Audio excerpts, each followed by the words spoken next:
Welcome to this preview for the Handel and Haydn Society's concert, featuring the music of Henry Purcell, including selections from King Arthur, the Fairy Queen, and the Indian Queen.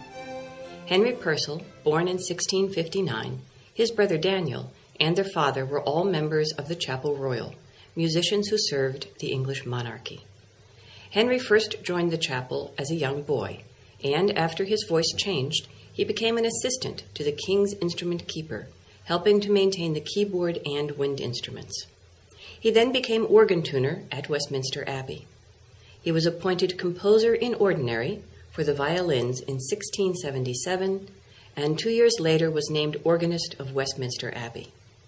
Later, Purcell became organist for the Chapel Royal and lived at St. James's Palace.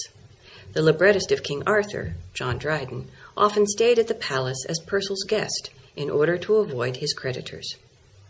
The Indian Queen, Purcell's last staged work, was first performed in London at Drury Lane Theatre in 1695.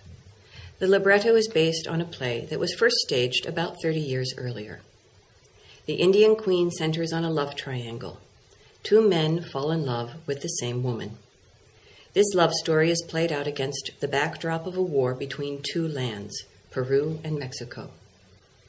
After Purcell's death, a contemporary wrote that the composer's extraordinary talent in all sorts of music is sufficiently known, but he was especially admired for the vocal, having a peculiar genius to express the energy of the English words.